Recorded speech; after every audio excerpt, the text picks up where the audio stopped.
ఏం మాట్లాడుతున్నావు పల్లవి? తాను ఇక్కడ చదువుకోవడం ఏంటి? అవునత్తయ్య గారు, తను ఎడ్యుకేషన్ ని ఫారెన్ లో సగం ఆపేసుకుని వచ్చింది కదా, అది ఇక్కడ కంటిన్యూ చేద్దామని నేనే రమ్మన్నాను.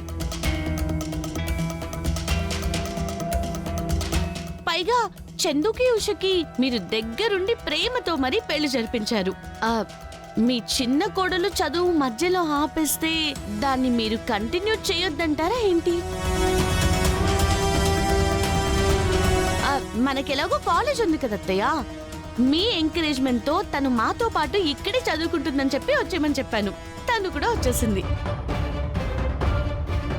నువ్వు చెప్పేస్తే తను వచ్చేస్తే సీట్ ఇచ్చేస్తారా? ఎందుకివ్వరు? కాలేజ్ మందే కదా. ఏ అత్తయ్య గారు? చూడు పల్లవి, నా కోడలు చదువుకోవాలని నాకు ఉంది. కాలేజ్ మనదే అని చెప్పేసి మనం పెట్టుకున్న రూల్స్ ని మనమే బ్రేక్ చేయలేం కదా. అయినా ఉషా, నీకు చదువుకోవాలనుంటే నాతో చెప్పొచ్చు కదా. ఒక్క మాట కూడా నాతో ఎందుకు చెప్పలేదు? పోనీ కనీసం నీ భర్తకైనా చెప్పావా? తనకు కూడా చెప్పినట్టు కనిపించట్లేదు.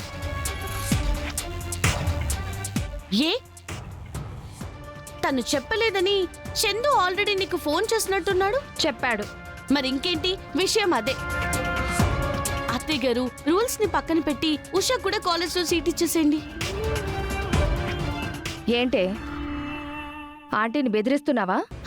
నేను బెదిరించానా? బెదిరించడం ఏంటి? నేనంటే అత్తయ్య గారికి కాస్త కోపం ఉంది. ఉషా అంటే ప్రేమే కదా, ఉషా అంటే ఇష్టమే కదా. ఉషా అంటే నాకు ప్రేమ ఉంది, చాలా ఇష్టం కూడా ఉంది.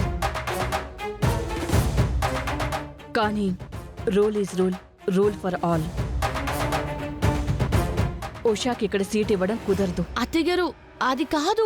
ఉషాకి చెప్పాను కదా, ఇదే ఫైనల్. పంపించేతానని.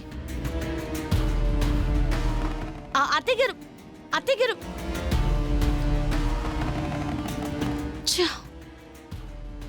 నేను చెప్తూనే ఉన్నాను కదక్క, అత్తయ్య గారికి ఇష్టం ఉండదని. చూసావు కదా, కాలేజీలో సీట్ ఇవ్వనంటున్నారు. ఆవిడివ్వనంటే నేను వదిలేస్తానా? పద. ఆంటీ, మీరు సీట్ ఇవ్వను అన్నారు కానీ పల్లవి మాత్రం ఇంతటితో వదులుతుందా? వదలకేం చేస్తుంది? ఎట్టి పరిస్థితుల్లోనూ ఉషకి ఈ కాలేజీలో సీట్ ఇవ్వకూడదు.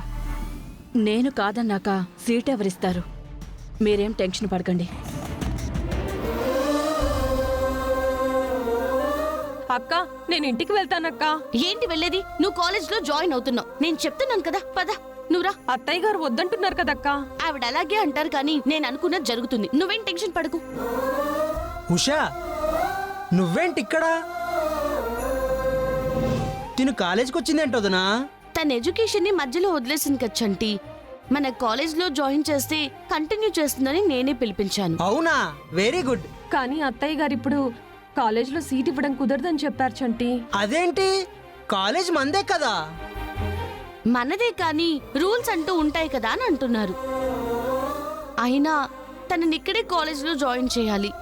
చంటి, నువ్వు కొంచెం నాకు సపోర్ట్ చేయాలి. ఏం మాట్లాడుతున్నావు వదినా? సపోర్ట్ చేయమని నువ్వు నన్ను అడగాల? ఆర్డర్ వేయి, నువ్వేం చేయాలో చెప్పు, చేస్తాను. సరే అయితే పద రా.